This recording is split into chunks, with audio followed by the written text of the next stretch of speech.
നമ്മുടെ ദുനിയാവിൽ നമുക്ക് ഏറ്റവും വലിയ പ്രഷ്യസായ സംഭവങ്ങളിൽ ഒന്ന് എന്ന് പറയുന്നത് നമ്മളെ മക്കളാണല്ലേ. അള്ളാഹു നമ്മളോട് ചെയ്ത അനുഗ്രഹങ്ങളിൽ ഒന്ന് നമ്മളെ മക്കളെ നമുക്ക് തന്നു എന്നുള്ളതാണല്ലേ.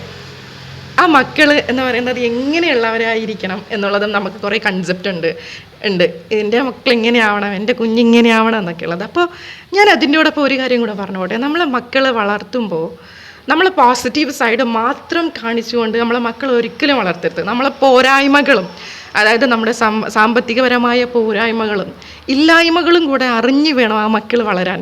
കാരണം എന്തെന്നറിയോ, നാളെ ഒരു അവസ്ഥയിൽ നമ്മളെല്ലാം അവർക്ക് ഇങ്ങനെ പ്രൊവൈഡ് ചെയ്ത് കഴിഞ്ഞാൽ അവർ ഒന്നറിയാണ്ട് ഈ അമൂൽ ബേബീസിനെ പോലെ എല്ലാം ഇങ്ങനെ സ്പൂണിൽ ഫീഡ് ചെയ്തുകൊണ്ടിരുന്നാൽ അവരൊരു കുറവുകളും അറിയാണ്ട് വളർന്നു കഴിഞ്ഞാൽ ഈ ജനറേഷനിൽ ഈ മെസ്സേജ് അത്യാവശ്യമാണെന്ന് എനിക്ക് തോന്നി. അതുകൊണ്ടാണ് ഞാനിത് ഷെയർ ചെയ്യുന്നത് കേട്ടോ. നമ്മൾ അവരിൽ ഒന്നും അറിയിക്കാണ്ട്, നമ്മളെ കഷ്ടപ്പാടൊന്നും അവരെ അറിയണ്ട. ഉപ്പ നല്ല കഷ്ടപ്പെട്ടിട്ടായിരിക്കും ആ പൈസ കൊണ്ടിട്ട് ഉണ്ടാവുക, പക്ഷേ മക്കൾ അറിയണ്ടെന്ന് പറഞ്ഞിട്ട് ഒന്നും അറിയിക്കാതെ ആ ഉപ്പ എല്ലാം ചെയ്തു കൊടുക്കും.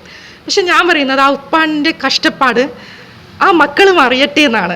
എൻ്റെ ഉപ്പച്ചി ഈ ലെവലിലാണ് എന്നെ നോക്കുന്നത്, എൻ്റെ ഉപ്പച്ചി ഇത്രയും കഷ്ടപ്പെട്ടിട്ടാണ് ആ പൈസ ഇവിടെ എത്തിച്ചതെന്ന് ആ മക്കളും കൂടെ അറിഞ്ഞ് വളരട്ടെ എന്നാണ് പറയുന്നത്. നമ്മളെ ഇല്ലായ്മയും കൂടെ അവർക്ക് മനസ്സിലാവണം.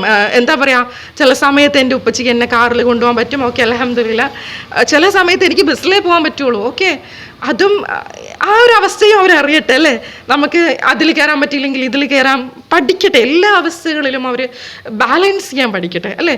ഒരു പരാജയം വന്നു കഴിഞ്ഞാൽ എന്നാൽ മാത്രമേ അവർക്കൊരു പരാജയത്തിൽ അവർക്ക് ആ പിടിച്ചു നിൽക്കാൻ പറ്റുള്ളൂ. എല്ലാം തികഞ്ഞവരായിട്ടിരിക്കുന്ന മക്കൾ, അതായത് ലക്ഷറി ആയിട്ട് ജീവിക്കുന്ന മക്കൾക്ക് ഒരു പ്രശ്നമെന്ന് വന്നു കഴിഞ്ഞാൽ ചിലപ്പോൾ അത് താങ്ങാൻ ചിലപ്പോൾ ആ ഒരു കെൽപ്പ് ഉണ്ടാവില്ല. കാരണം അവർ കണ്ടതും വളർന്നതും ഒക്കെ ഒരു ഹൈ ലെവലിലൊരു ലൈഫാണ്. സോ അവർക്ക് ഈ കുറവായിട്ടൊന്നും ചിന്തിക്കാൻ പറ്റിയിട്ടില്ല.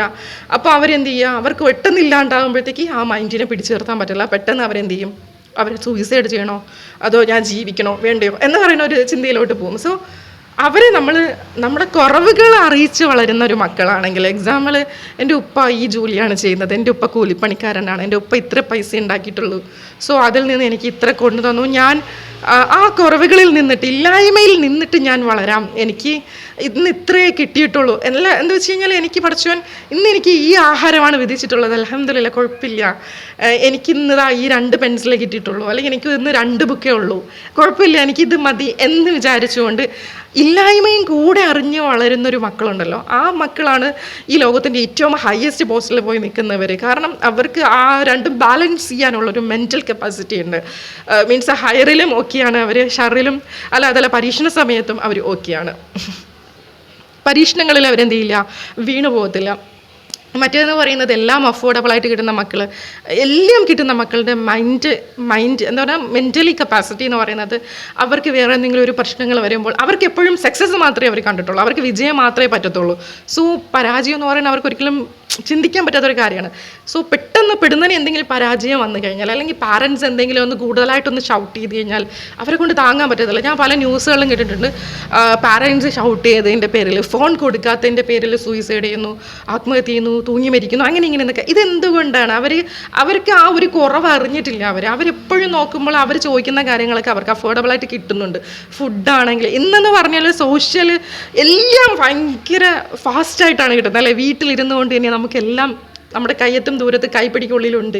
നമ്മൾ ഫോണൊന്ന് ജസ്റ്റ് ഒന്ന് ക്ലിക്ക് ചെയ്ത് നമ്മൾ ആവശ്യം ഒന്ന് പറഞ്ഞു കഴിഞ്ഞാൽ ഫോണിൽ നിന്ന് ആൾക്കാർ വീട്ടിൻ്റെ പടിക്കൽ വന്ന് നമുക്കെല്ലാം തന്നിട്ട് പോകുന്ന ഒരു അവസ്ഥയിലാണ് നമ്മൾ ജീവിച്ചുകൊണ്ടിരിക്കുന്നത്. സോ അവർക്കെല്ലാം അത്രയും ഫാസ്റ്റായിട്ട് കിട്ടുന്നത്, എനിക്കിന്ന് വേണം, അത് കിട്ടിയേ പറ്റുള്ളൂ, ആ ഒരു വാശിയും അവർക്കൊപ്പം അത് വളർന്നു വരുന്നുണ്ട്. ആ ഒരു വാശി എന്ന് പറയുന്നത് നല്ലതിന് വേണ്ടിയിട്ടല്ല അവർ കാണിക്കുന്നത്. സോ നമ്മളെ മക്കൾ എന്ന് പറഞ്ഞാൽ അള്ളാഹു നമുക്ക് തന്ന അനുഗ്രഹങ്ങളിൽ ഒന്നാണ്. ആ മക്കളുടെ ജീവിതവും അവരുടെ ആയുസ്സും നമുക്ക് അത്ര ഇമ്പോർട്ടൻ്റ് ആണ്. സോ നമ്മളുടെ കുറവുകൾ, ഇല്ലായ്മകൾ ഇല്ലെങ്കിൽ ഇല്ല എന്ന് തന്നെ പറഞ്ഞ് മനസ്സിലാക്കണം. ഇന്ന് എൻ്റെ കയ്യിലില്ല, ഉമ്മച്ചിയുടെ കയ്യിലില്ല, അത് നാളെ ആവട്ടെ, നോക്കാം, ശരിയാക്കി തരാം, അങ്ങനെ പറഞ്ഞും കൂടെ അവർ മനസ്സിലാക്കി കൊടുക്കുക.